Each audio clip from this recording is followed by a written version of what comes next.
नमस्कार साथियों, आप सबका पुनः स्वागत है श्रद्धा एस्ट्रो ज्योतिष में।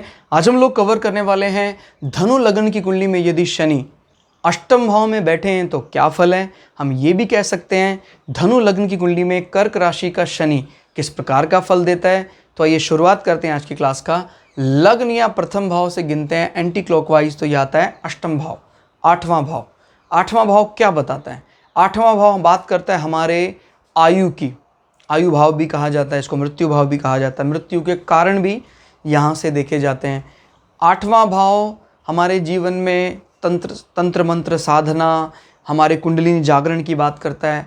अष्टम भाव से ही हम एक्सटर्नल सेक्सुअल ऑर्गन यानी बाहरी लैंगिक अंगों के सुखों की, उनमें कोई दाग धब्बे यहाँ दिखाई देते हैं, या व्याभिचार की बात होती। कोई अष्टम भाव से संबंध बना रहा है 11वें भाव के साथ, खराब प्लैनेट राहु केतु के साथ, तो ये व्याभिचार से होने वाले धन की बात भी करता है, या प्रोस्टिट्यूशन वैश्यावृत्ति से होने वाले लाभ की बात करता है अष्टम भाव।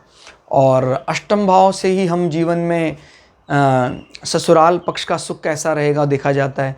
गुप्त सूत्रों से या कह सकते गुप्त विषयों से मिलने वाले धन की बात होती है, और कोई बिजनेस डील यहाँ से देखा जाता है। हम अपने बारे में कोई बात संसार से छुपाए रखना चाहते हैं, अष्टम भाव से देखा जाता है। दूसरे हमारे बारे में कोई गलत बात करते हैं या बैक बाइटिंग करते हैं, वो 12वें भाव से देखा जाता है।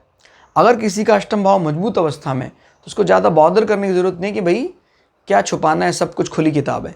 12वां भाव कमज़ोर है तो दूसरे के साथी रहने वाले लोग, साथी उसके बारे में गलत वाणी या कह सकते हैं उसको एक गलत फहमी का शिकार होता है व्यक्ति 12वें भाव के कमज़ोर होने पर। अभी कर्क राशि आ रही है यहाँ। कर्क राशि स्वभाव से बड़ी इमोशनली अटैच होने वाली, भावात्मक रूप से जुड़ने वाली राशि मानी जाती है। तो अगर चंद्रमा अच्छी अवस्था में बैठा हुआ है तो ऐसा आदमी मृत्यु या मोक्ष संबंधी विषयों को लेकर बड़ा शांत रहता है। शनि यहाँ पर आकर उस कर्क राशि के स्वभाव में एक गंभीरता की बात करता है। हालांकि कर्क राशि, मैंने पहले भी बताया था आपको, चतुर्थ भाव में कर्क राशि में शनि अच्छा नहीं माना जाता, द्वितीय भाव में शनि, लेकिन ये शनि का कारकत्व भी है। और शनि अगर चंद्रमा के साथ अमावस्या के नज़दीक बैठ जाए, जैसे चंद्रमा का साइज जब छोटा होता है, वो शुक्ल पक्ष की भी सप्तमी तिथि तक होता है, तो इस कंडीशन में चंद्रमा और शनि की क्लोज कंजंक्शन आदमी को संन्यास योग की तरफ अट्रैक्ट करती है, भक्ति योग की तरफ अट्रैक्ट करती है। आदमी इस विषय को लेकर, किसी साधु को, संत को लेकर बड़ा ज़्यादा जिज्ञासु हो जाता है। अब कई लोग तो आपको पता है उस विषय से कोई लेना देना नहीं, कहता क्या करना है, हमें पागल हैं, साधु छोड़ो, हमें ये करना है वो, यानी अपशब्द तक बोलते हैं।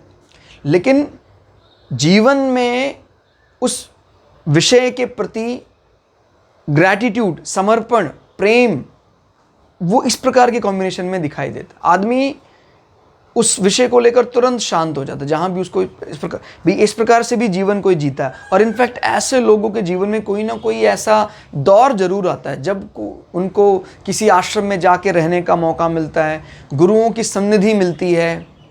क्लियर हो गया? चंद्रमा अगर क्लोज कंजंक्शन करता है शनि के साथ, तो फिर वो, क्योंकि स्वग्रही अपने घर में बैठा हुआ है, तो फिर वो अकल्ट की तरफ अच्छी साधना करवाता है। जीवन में आध्यात्म का कई लोगों का दूर दूर से कोई संबंध नहीं है, वही संबंध बना पाएगा जिसका 8वें भाव के साथ अच्छा प्रेम दिखाई देता है। तो अब यहाँ शनि सांसारिक वृत्तियों से आदमी को दूर करने का काम करता है, तो ये इन विषयों को लेकर भी ऐसे ही काम करेगा। आदमी का जो फॉर्मल कम्युनिकेशन है, आदमी का जो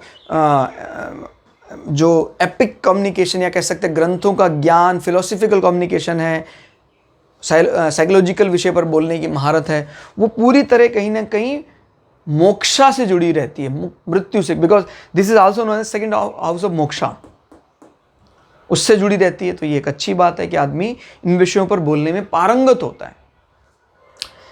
इस भाव पर शनि नज़र भी बनाए हुए हैं।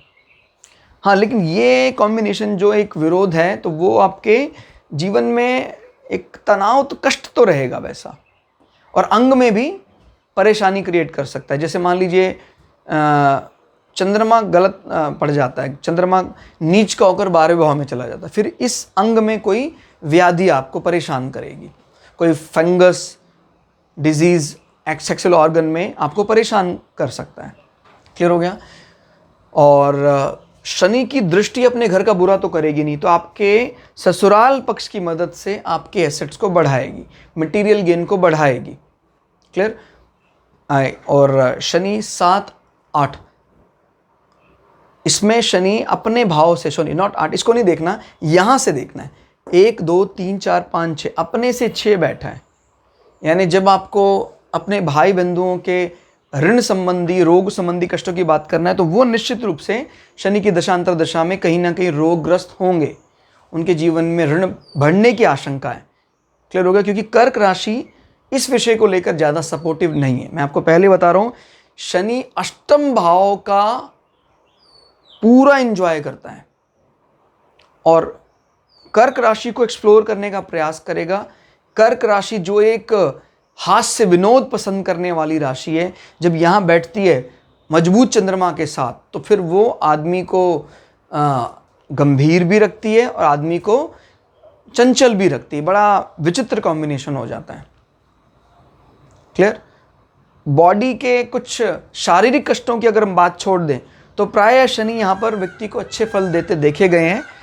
और जहाँ तक बात कम्युनिकेशन की, तो कम्युनिकेशन में भी व्यक्ति के ये विषय आ जाता है।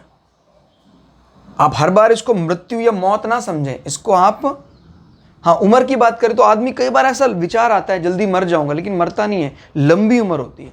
जीवन में शनि की दशांतर दशा में कष्ट भी होंगे, लेकिन मरेगा नहीं, चंद्रमा मजबूत है। तो कई बार सोचता है आदमी, यार मेरी उम्र छोटी होनी चाहिए, लेकिन उम्र बड़ी होती है आश्चर्यजनक रूप से, कि वो नहीं चाहता फिर भी। 1, 2, 3 शनि यहाँ बैठकर आपके कर्मों को प्रभावित कर रहा है। यानी कहीं ना कहीं डायरेक्टली इनडायरेक्टली आपके कर्मों में भी, कार्य में भी, कम्युनिकेशन इंडस्ट्री, आपके बोलचाल, अकल्ट का मिला जुला रूप ऐड हो रहा है। तो ऐसे लोग कहीं ना कहीं अपने व्यापार में, या कह सकते हैं अपने बिजनेस में, इस चीज़ को इन्वॉल्व कर रहे हैं। फिर शनि, ये हमने ऑलरेडी डिस्कस कर लिया है, दूसरे भाव को मजबूती दे रहे हैं, मटेरियल गेन, रिसोर्सेस बढ़ा रहे हैं। फिर 7, 8, 9, 10 शनि की दृष्टि नीच की दृष्टि है, जो आपके पंचम भाव, आपके एजुकेशन में बाधा उत्पन्न करेगी। हालांकि एजुकेशन में कई वर्सिटिलिटी को बताती है। मंगल के डिसिप्लिन, अनुशासित मेष राशि की भी बात आती है, जहाँ सेना, अग्नि ये विषय आते हैं।